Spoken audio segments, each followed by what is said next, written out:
All right. What we're going to do now is go through spiritual gifts. I want to cover some things on spiritual gifts. Чем мы сейчас займемся, это мы пройдемся через духовные дары. Я хочу кое-что восстановить в вашей памяти по части духовных даров. And I have several purposes. И в этом я преследую несколько целей. One is that we'll be able to cover some things on some verses on spiritual gifts that we really didn't cover in any kind of detail. И первое, что мы постараемся исследовать некоторые стихи о духовных дарах, которые мы еще так и не успели исследовать детально. And second, in the process of that, I'll be able to comment on the papers that you wrote on your spiritual gifts. И второе, в процессе этого обсуждения я коснусь также ваших работ и прокомментирую их, которые вы писали по духовным дарам. And in the process of doing this, I learned some things that I didn't know before out of the Word of God. И в процессе, когда я занимался вот этим, когда я готовил этот материал, то я узнал много нового для себя из Слова Божьего. So I'm sure that you've experienced this. You're reading a passage and you think you know it, and then all of a sudden you say, "What does that mean?" Я думаю, что вы все с этим сталкивались. Вы читаете какой-то отрывок, вы думаете, так все же понятно, а потом вы начинаете глубже исследовать, и вдруг у вас, а что же это значит? So in the process of trying to figure it out, I learned something. И вот в процессе попыток, в процессе определения того, что же эти стихи все-таки значат, я много узнал. All right. Well, we've been talking about this salvation 1, 2, 3. Мы уже говорили о вот этих трех фазах спасения: первый, второй, третий. And we've seen verses on salvation phase 1. Мы видели стихи, которые касались именно первой фазы спасения. And we've seen verses on salvation phase 3. И мы видели стихи, которые касались третьей фазы спасения. But most of what we've been studying is this right here, salvation phase 2. Но большая часть того, что мы изучали, касалась вот второй стадии спасения. And that's where spiritual gifts come in. И вот это та стадия, где духовные дары выходят на сцену. So I'm going to start out with a passage that doesn't. You're going to say, what does that have to do with spiritual gifts? И я начну с отрывка, который, услышав, вы скажете, а что это, какое-то отношение имеет к духовным дарам? And I'll try to explain that. И я постараюсь вам это объяснить. So it's in a place where you would not go to for spiritual gifts. И это совершенно не то место в Библии, куда вы обратитесь, чтобы узнать что-нибудь о духовных дарах. In fact, it's in the Sermon on the Mount. И вообще говоря, это Нагорная проповедь. So Matthew 6. Матфея 6 глава.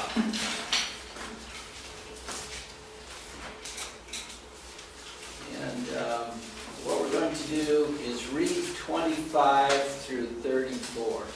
И что мы сделаем? Мы прочитаем 6 главу с 25 по 34 стих. And remember, specifically, this is Jesus talking to the people about his kingdom. И помните, что вот это то, что Иисус говорит народу о своем царстве. He's telling them how people should live in this kingdom which is coming. И Он говорит им о том, как люди должны жить вот в этом царстве, которое грядет. Okay, so read verses 25 through 30. Итак, прочитайте с 25 по 34 стих. Я вам кажу, не журіться про життя своє, що будете їсти та що будете пити, ні про тіло своє, що вдягнеться. Чи ж не більше від їжі життя, а від одягу тіла? Погляньте на птахів небесних, що не сіють, не жнуть, не збирають у клуні. Проте наш небесний Отець їх годує.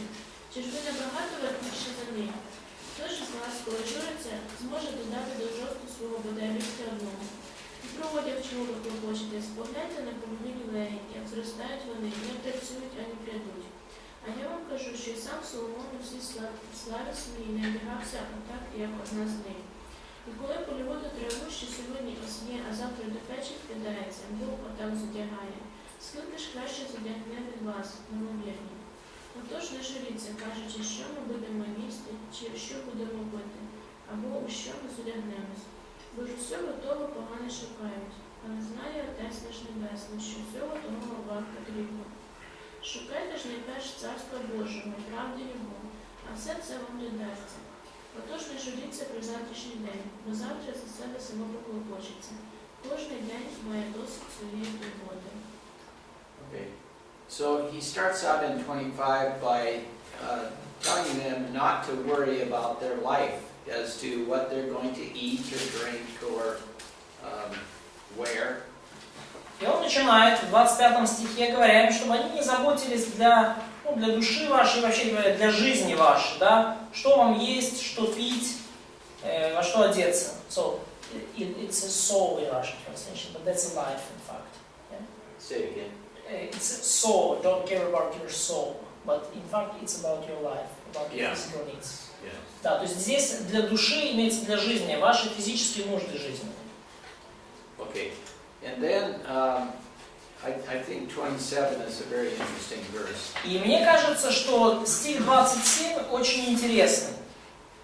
He says you can't add anything to your life. You can't add time to your life by worrying about it. И он говорит, что вы ничего не можете добавить к вашей жизни, вы не можете добавить времени к вашей жизни, даже если будете об этом заботиться. Actually, you can't tell from the Greek here whether he's talking about you can't make your life longer or you can't make yourself taller. Ну, вообще говоря, из греческого не очевидно, что он имеет в виду. То есть вы не можете свою жизнь продлить, или вы не можете себя сделать выше, рост, скажем так. Yeah, he's talking about worrying about it. И здесь он говорит о беспокойстве об этом.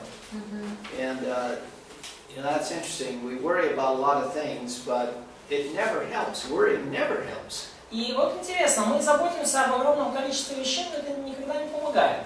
Беспокойство и заботы никогда не приносят пользы. And then he ends with 34. He says, "So don't worry about tomorrow, for tomorrow will take care of itself." И в конце 34 стихе он говорит: «Итак, не заботьтесь о завтрашнем дне, ибо завтрашний день сам будет заботиться о своем». Now the verse that I want to focus on is 26. So. Но вообще говоря, стих, на котором я хотел бы сфокусироваться, это стих номер 26. Read 26 again. Прочитай, пожалуйста, еще раз 26 стих. Погляньте на птахів небесних, що не сіють, не жнуть, не збирають у полі, та проте ваш небесний Отець їх годує. Чи ж ви не набагато вартніші за них?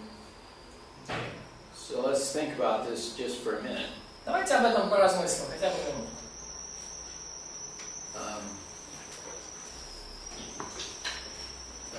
If we look outside, we see birds often they're in a tree.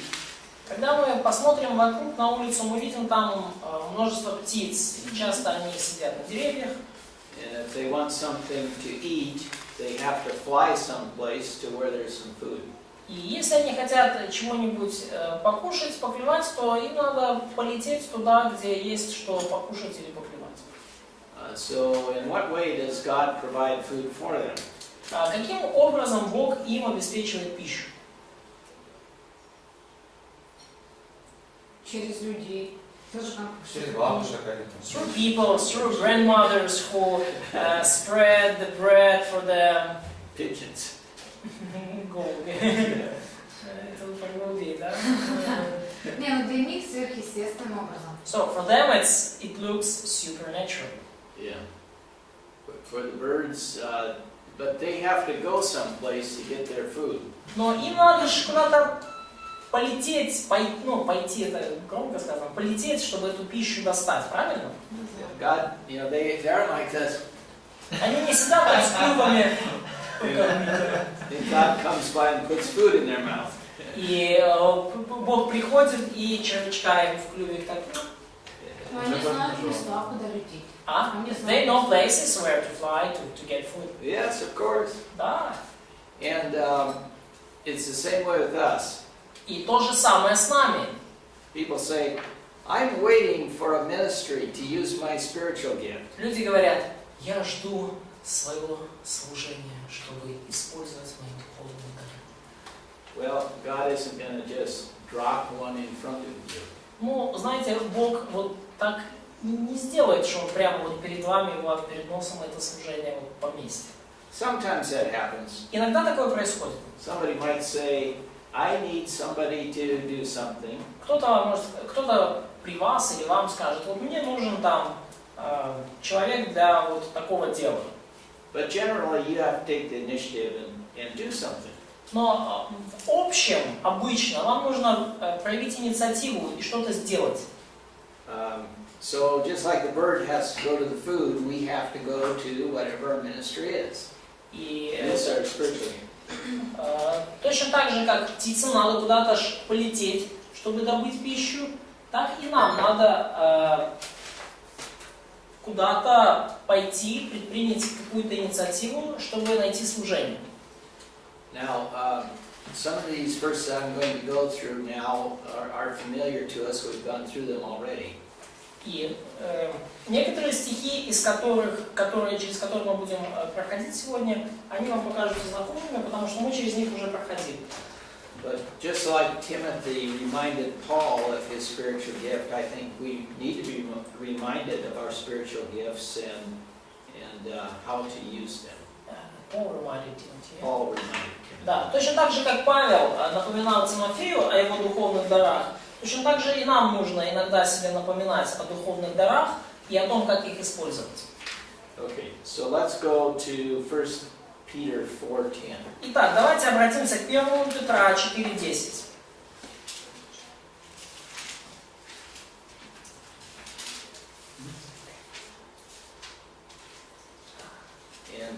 And read this. Прочитайте его, пожалуйста. Служіть один одному Божим тим даром, якого отримав, як доморядники всілякої Божої благодаті. Okay. So we know from this verse that each one of us each believer has received a spiritual gift. Из этого стиха мы видим, что каждый верующий получил какой-то духовный дар. And it's to be used for what? И для чего этот дар должен использоваться? Друг для друга, для церкви. For church, for one another. Yeah, for one another. Да, друг для друга. And so it's not just for ourselves. Это не только для нас, любимых. And then let's go to Ephesians 4:12. И давайте откроем сейчас Ефесянам 4:12.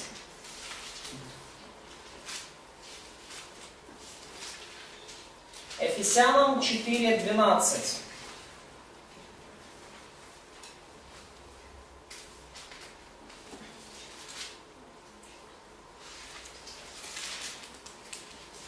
Так, разгласите кто-нибудь. В совершении святых на дело служения для созидания тела Христова. Okay.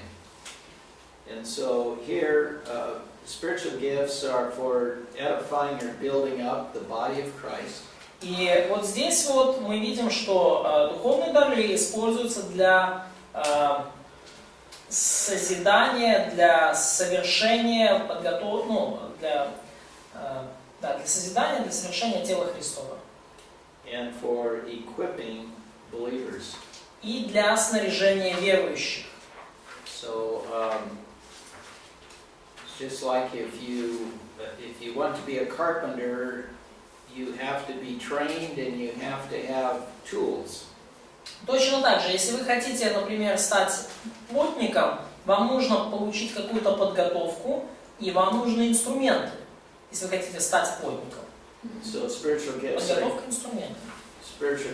to give us tools and give us training to do our jobs in the body of Christ. И духовные дары, да, это с одной стороны, как они помогают нам получить подготовку, и с другой стороны, это инструменты, с помощью которых мы служим внутри тела Христова. I want to go to a passage that we didn't look at before, and that is in 1 Corinthians 14. И я хочу, чтобы мы сейчас обратились к отрывку, к которому мы еще не обращались раньше.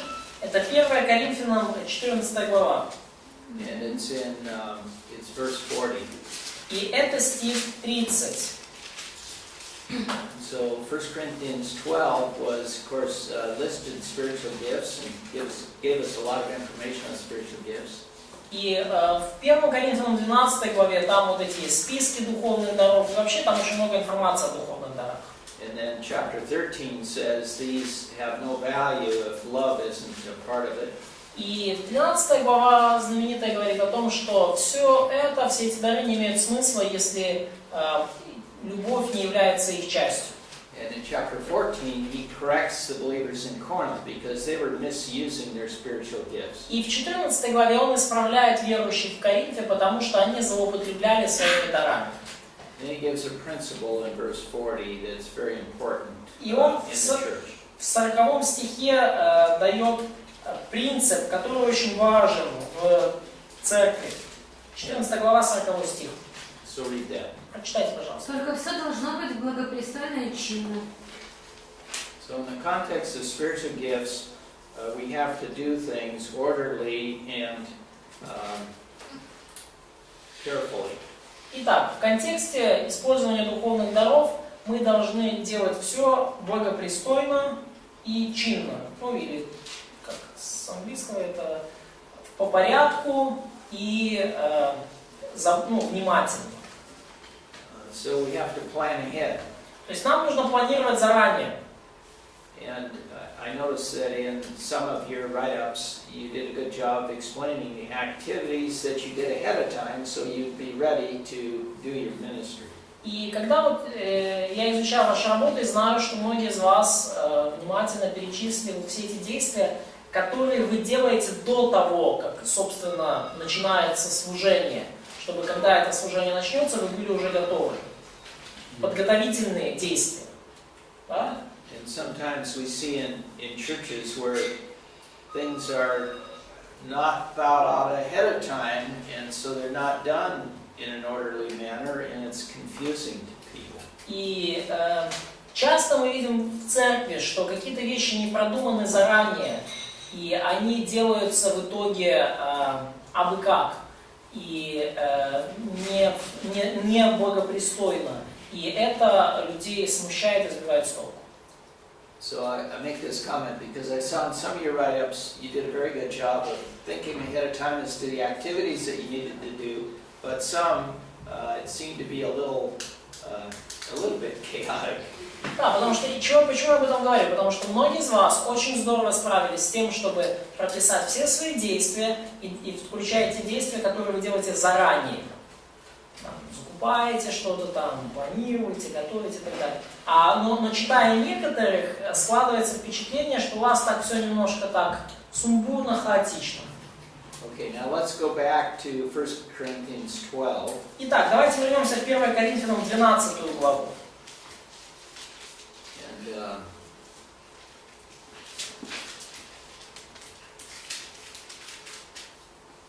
I was very impressed with your write-ups.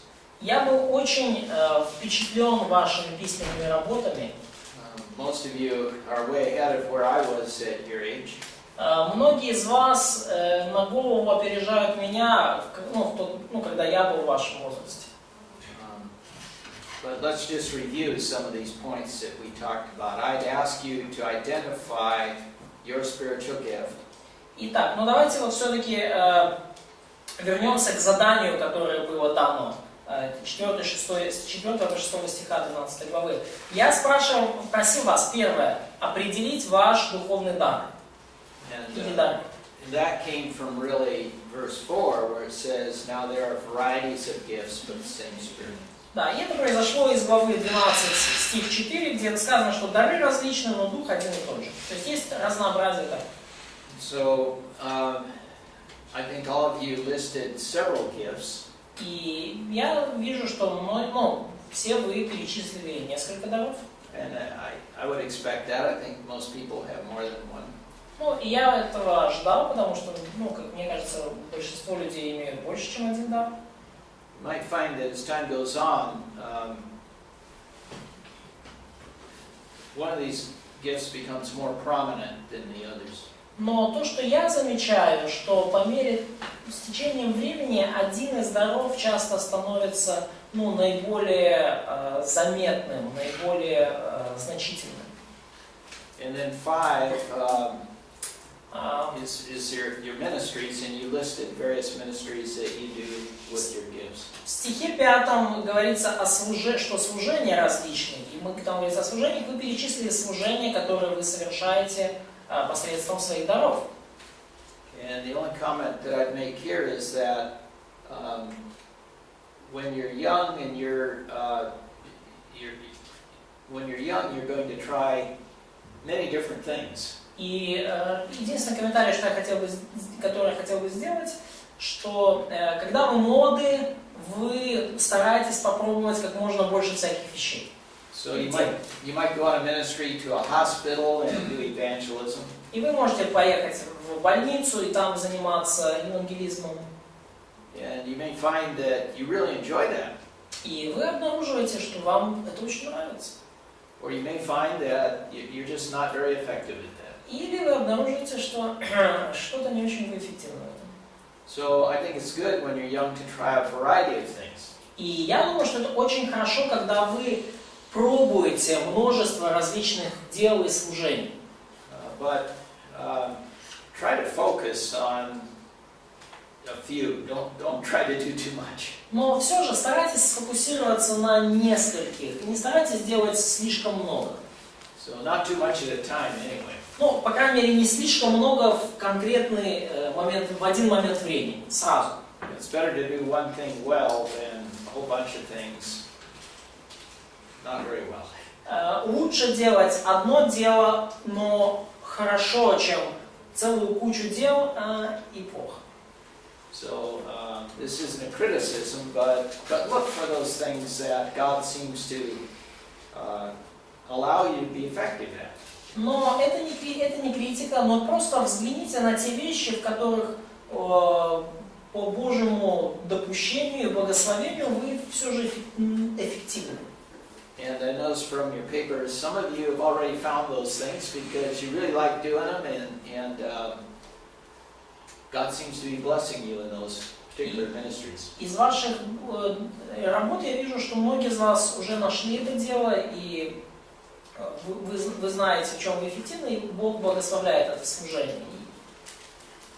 Okay, and then verse 6 talks about really the activities in carrying out that ministry and using your spiritual gift. И стих 6 говорит о действиях, то есть о том, как, собственно, осуществляется это служение и как вот в деталях практикуется этот духовный дар.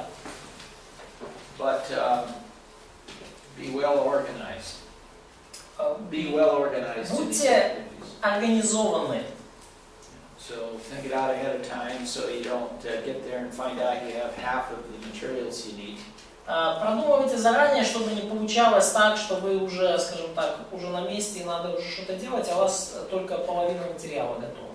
Sometimes I walk past the children's classes in church and I see one of the teachers doing this before class. И я иногда провожу занятия в воскресной школе, и в нашей церкви я иногда замечаю учителя, который перед занятием так что-то там колупается у себя. Now I hope that they prepared ahead of time and they're just reviewing. Ну, я надеюсь, что он готов заранее и просто освежает в памяти свой урок. My worst fear is that they are now preparing for their class. Но мой самый кошмарный сон, что это сейчас прямо он готовится к занятию. Okay, now let's go to a passage that we didn't spend time on that's very important for spiritual gifts, and that's Romans 12. И давайте сейчас перейдем к отрывку, на котором мы так особо времени не проводили, а он очень важен для вопроса духовных даров. Римлянам 12. А как насчет, как Дух поведет? So, what about guidance of spirit? So, some people say, just, so how are you going to do this? So, I allow spirit to guide me. Yeah. Some people use "I allow the Spirit to guide me" as an excuse for not preparing. Некоторые люди используют вот эту сентенцию, как Дух поведет, как извинение, чтобы не готовиться. That is never the case. Это никогда не было вариантом у Бога, Божьей воли. So the Spirit guides in preparing ahead of time. И Дух Святой замечательно ведет во время подготовки заранее. Other comments on that? Другие какие-то комментарии на этот счет? Your question? А можно перейти вопрос. к Римлянам, мы все-таки 14 главы, 14 стих покомментируем. Can we look at, before going to Romans, can we look at 1 Corinthians 14, 14, да? Да, и 14 стих. 14. Oh my. Ну, And also maybe 15. Okay, and also what? 15. 14 and 15 in chapter 14. Go ahead and read it. Прочитайте. Когда я молюсь на незнакомом языке, то мой дух молится, но ум не принимает в этом участие. Так что же мне делать? Я буду молиться духом, но буду молиться и умом. Я буду петь духом, но буду петь и умом.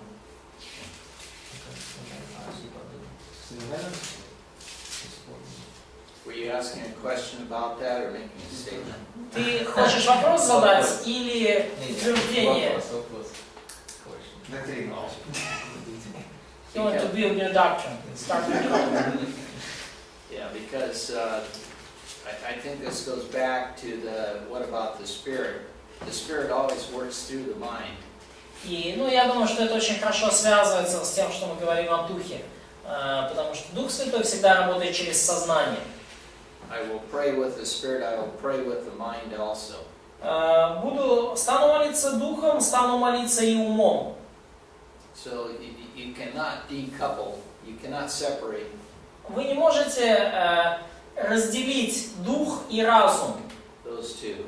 Вы не можете их, скажем так, на разные полочки положить. Ну, а тут, получается, можем. Да, поэтому стиху видно, что So он it разделяет. seems like he separates it here 14. in 14. Well, what about 15? Ну так а что насчет 15? Ну, тут да, тут не можем. So in 15 yes, but in 14 it seems like he separates, and if in 15 no. No, in 15 he says, I will not separate, I will pray with the Spirit and I will pray with the mind also. Нет, в 15 он-то как раз и говорит, я не буду разделять, я буду молиться с Духом, но я буду и разумом молиться. Окей, что значит, хотя духом молюсь, а ум без плода? So, what does it mean that What he's that I'm saying, in verse 13? So I'm praying by spirit, but my mind is fruitless. he's saying, don't do that. Он говорит, не делайте этого. You can't do that. Вы не можете так делать. Просто вот в 15-м он говорит, что же делать? Стану молиться духом, стану молиться и умом. То есть, как бы, из этого, как тут предложение построено, видно, что это разные. Ну, я говорю, как здесь видно. So, he tried to make a statement that from the grammar in verse 15, it seems for him that the mind and spirit are separated. So, he kind of distinct things. Возможно, у нас перевод неправильный. Maybe we have wrong translation.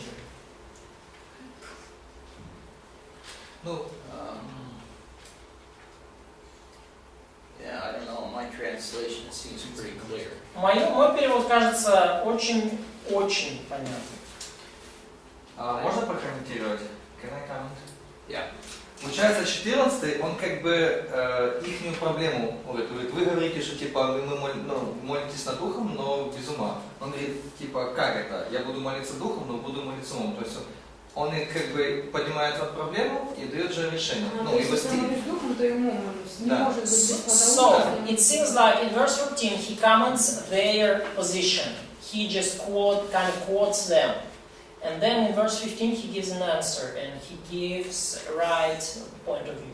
Окей, а вы можете нам помочь самим это увидеть. Просто это хорошо, что ты говоришь, Ну, но это стильное писание. Can you help us to Проблема see? проблема решает. Грамматика.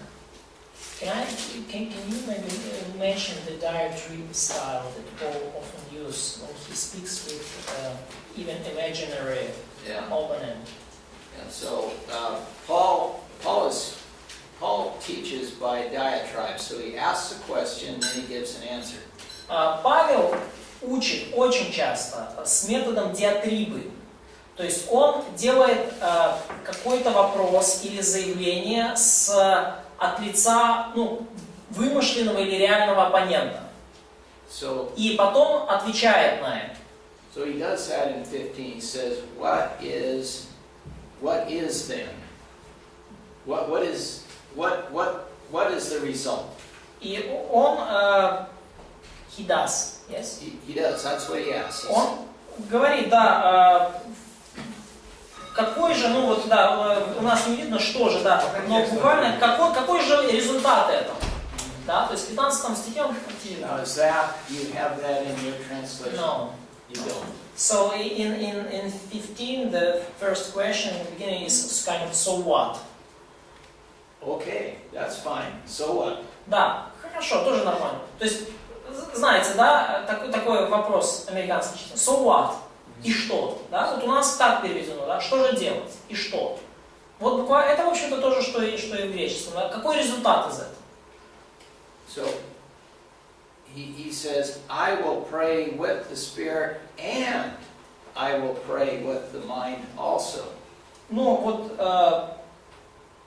да, вот буквально как, я вот перевожу буквально с английского. Я буду молиться духом и буду молиться умом также. So now he's giving the correct way to pray. В 15 стихе он дает корректный, правильный взгляд на молитву, способ молитвы. Is that clear in your text? Ясно ли, это из вашего текста? Да, 18 стих. Yes. But what about verse? То есть, типа, это нормально благодарить, но только не при ком-то. Благодарить просто духом. Ты So, хорошо verse говоришь. 17. For you are giving thanks well enough, but the other man is not edified. And why do we use spiritual gifts? Why does God give us spiritual gifts? Зачем Бог дал нам духовные дары? Ну, тут вопрос понятно знания. То есть, получается, It's, можно of course, благодарить. for edified. Ничего плохого нет, если благодарить духом без ума. Ну, тут так сказано, что если благодаришь, хорошо, но другой не назидается. Поэтому благодари с умом и с духом и умом, чтобы второй понимал. So it seems like he states that it's bad to praise or give thanksgivings just by spirit, because your neighbor is not edified. So you just do it with a spirit and mind, so your neighbor will be, the other brother will be edified. Other man will be edified. Я не понял, просто откуда ты из стиха взяла, или ты, так сказать, парафраз сделала? Парафраз. 17 стих. Ты хорошо благодаришь, но другой не назидается. Если другой не назидается, получается о том, что Павел говорит, что ничего плохого нет, когда я благодарю просто духом. Ну, ты хорошо благодаришь, но другой не назидается. Что это значит? So what does it mean that for you are giving thanks well enough? So is he kind of assume that this pray thanksgiving even without edifying another man is good? He's just saying they're arguing that they're giving thanks when they're praying, even though no one else can understand it. Послушайте, преподаватель, они спорят с Павлом, и они утверждают, что это классно, хорошо, что я даю благодарность Богу, воздаю благодарность Богу, даже когда никто об этом не знает.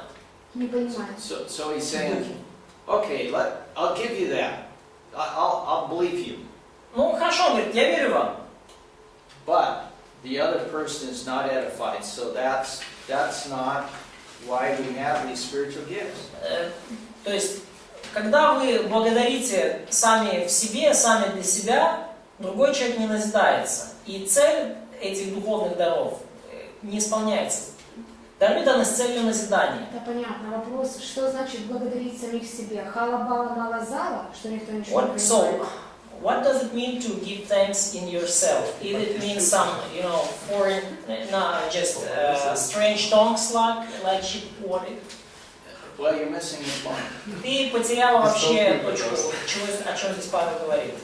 What Paul is teaching here is that they have been misusing the spiritual gift of tongues.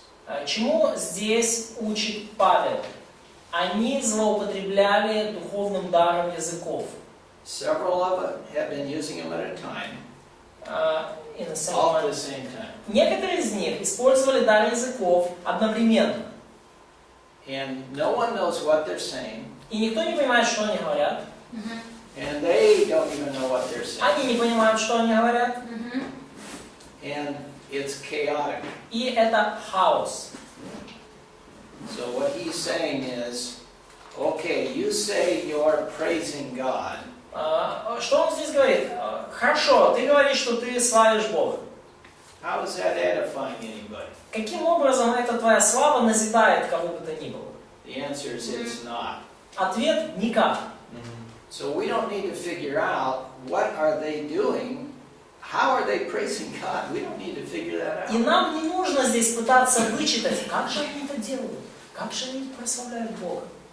What Paul wants us to do is not do this. Что Павел здесь пытается сказать? Не делайте так.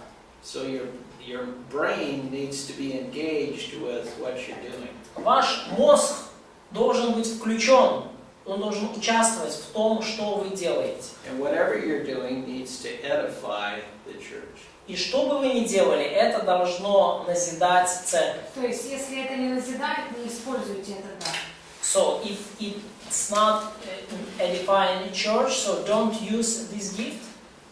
Or what? Именно здесь. So what to do? What should they do if it's not edifying church? Don't do it. Ну, то есть, если вы что-то делаете, церковь это не назидает, не делайте. But the proper use of gift should edify church. Yes. Но правильное использование дара должно назидать церковь по определению, потому что дар дан для назидания церкви. То есть не может такое быть, что есть какой-то дар, который просто для себя любимый.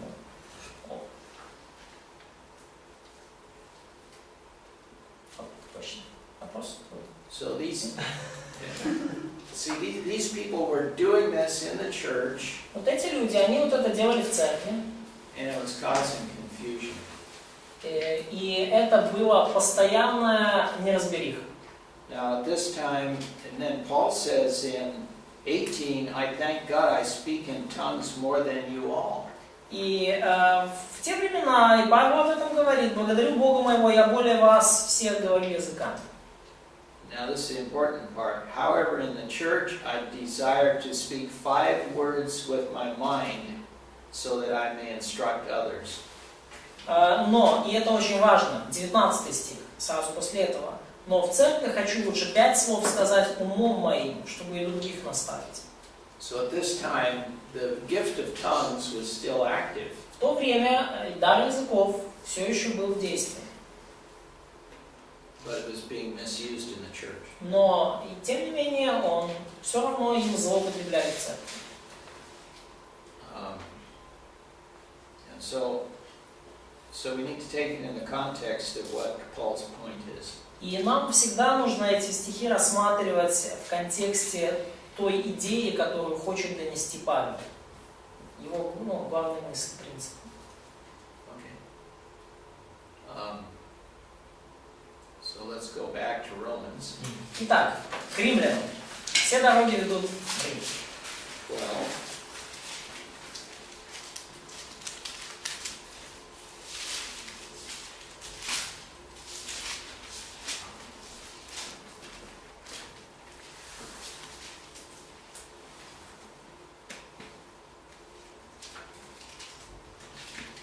Okay, let's read verse 1. Давайте прочитаем первый стих, Римлянам 12. Тож благаю вас, браття, через Боже милосердя, повіддавайте ваші тіла на жертву живу, святу, приємну Богові, як розумну службу вашу. Okay. The first word in the Greek in that first verse is urge. И первое слово в греческом языке, в первом самом стихе, это слово вот «умоляю вас». So he's not giving a command here, rather he is urging them, he's encouraging them, he's I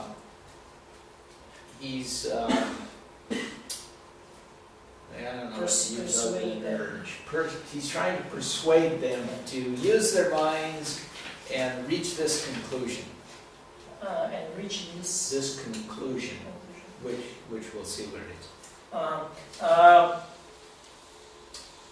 Вот это слово «умоляю», да, это не повеление, это не приказ. Он их умоляет, он их ободряет, он их убеждает, чтобы они использовали свой разум, обновляли свой ум вот для целей, о которых он будет говорить дальше. Okay, and what does he urge them to do? И что он их уговаривает делать? Present what? Представить bodies, Their bodies. представить тела. Now it's interesting, he doesn't say your mind or your heart or your soul or your spirit, he says your bodies. Он не говорит, интересно, что он не говорит здесь, представьте свой разум, сердце, душу, дух в жертву живую. Он говорит, тела ваши представьте. He talks about presenting here and living in holy sacrifice and spiritual service. И он здесь говорит о представлении тела в живую жертву святую для разумного служения вашего. So it's like the priest that takes the sacrificial animal and puts it on the altar. Это вот то, как священник несет жертвенное животное к алтарю и помещает его на алтарь. And so to the Greeks, they would think the body is bad.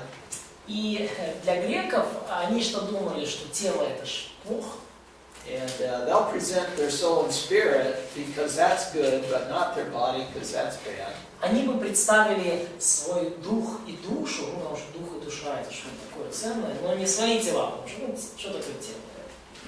But Paul is saying, get your body into service. А Павел говорит, что тела ваши представьте в жертву, And на present служение. Представьте it тела. to God.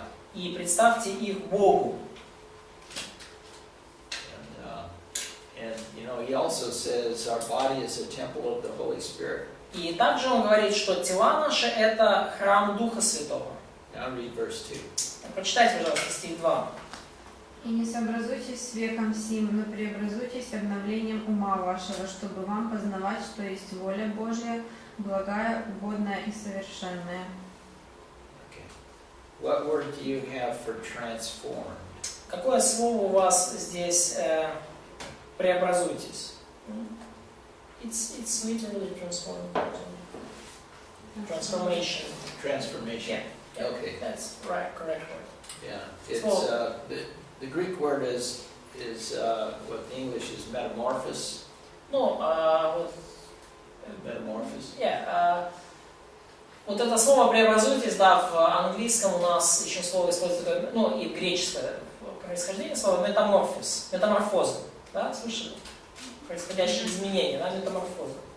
So like a butterfly comes out of the Yeah. changes. Yeah. Да, как вот гусеничка ползла, потом бабах, и бабочка полетела.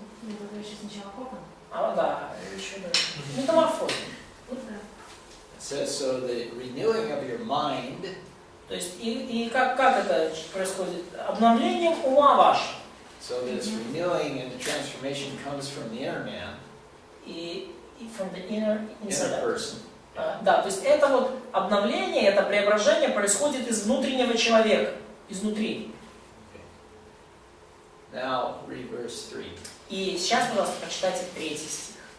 По данной мне благодати, я говорю каждому из вас, Не воображайте себе слишком много. Судите о себе здраво, по мере той веры, которую Бог дал каждому. Okay. Now this is a very interesting verse. И стих этот очень интересный. And he's getting to the subject of spiritual gifts. И он касается вопроса духовных даров. So the grace given to me, По данной мне благодати he was given the spiritual gift of apostleship, among other things. ему, помимо всего прочего, был дан духовный дар апостольства. Павел. And based on that, he is now giving them this information. И основываясь на этом даре, он сейчас предоставляет им вот эту информацию. And so he first says to them not to think more highly of themselves than they ought to. И первое, что он им говорит, что не думайте о себе более, нежели должно думать. So remember yesterday we talked about the just shall live by faith. Помните, вчера мы говорили, да, вот это место из Аввакума, да, что праведной верой жить будет. And what was the first part of that verse? А какая первая часть этого стиха в оригинальном? Arrogant soul won't Yeah. be calm. No, won't Yeah. have peace. Yeah. So here Paul's reminding them, do not be arrogant. Ну и здесь Павел им напоминает, не будьте заносчивыми, надменными, But use good judgment.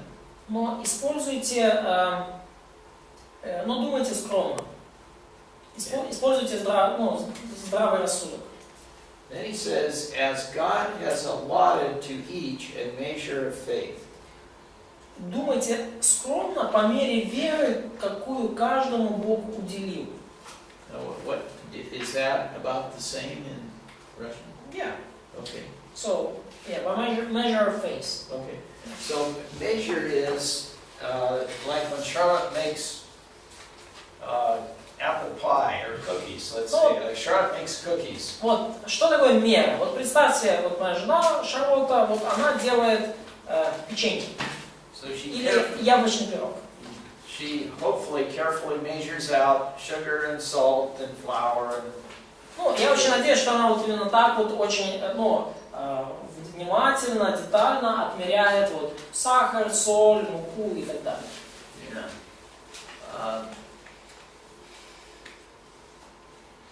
So God has measured out here. He's measured out. И Бог вот точно так же вот отмерил. He's measured out what according to И this? что он отмерил? Вера. Faith. Yeah. So faith is needed in all of our life in phase 2. И вера нужна, это мы нуждаемся в ней постоянно, да, всю нашу жизнь и в том числе и в фазе второй. Нам тоже нужна там вера. And it's needed in using our spiritual gifts. И вера нужна для того, чтобы мы могли использовать наши духовные дары. And God's even given us that for use of our gifts. И Бог даже это нам дал, даже веру, для того, чтобы мы могли использовать духовные дары наши. So we can't say, I don't have what I need. И вы не можете сказать, что нет у меня того, что мне надо. Now, read verse 4. Прочитайте, пожалуйста, 4 стих.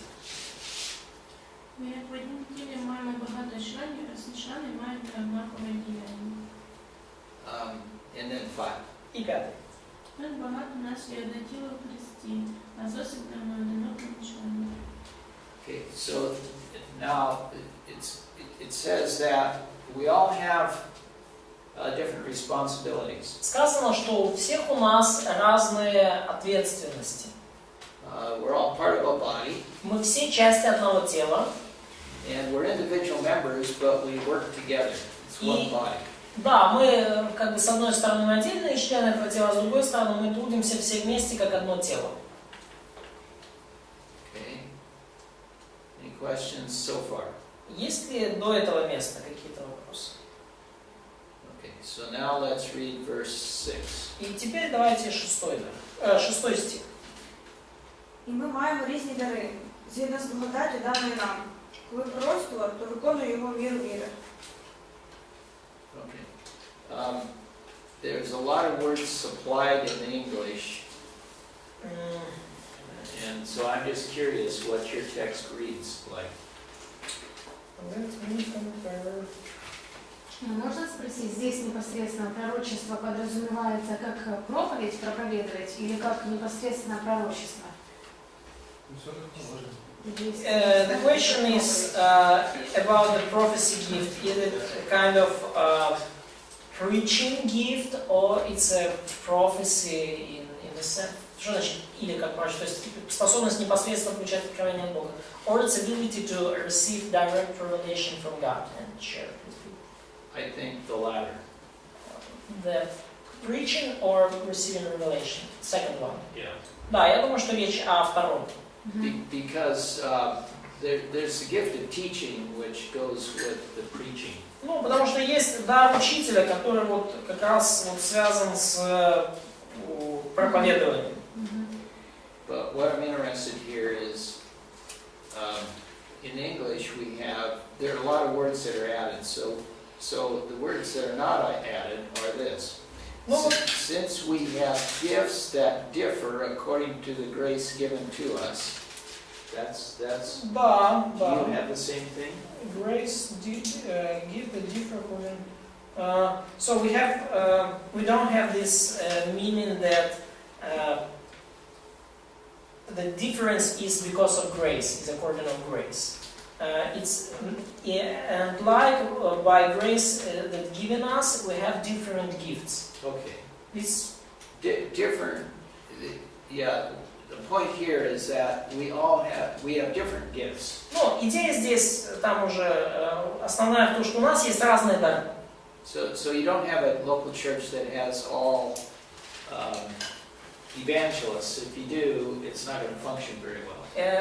Невозможно, представить себе поместную церковь, где все евангелисты. А если есть такая, то там, она не будет функционировать должным образом. But now the next phrase is the interesting. Но вот следующая фраза, она интересная. Do you just jump immediately to if prophecy according to the proportion of faith? Yeah. Okay. See, in English, there's a whole bunch of stuff added. So that's fine. Let each exercise them. No, we don't have this addition, so let each exercise them accordingly. Okay. No, we have just directly prophecy according to the proportion. Okay. According to his faith, with service and serving. И да, имеешь ли служение, пребывай в служении. So what's he saying here? Что он здесь говорит? Do your gift. Трудись своим даром, работай им, используй его.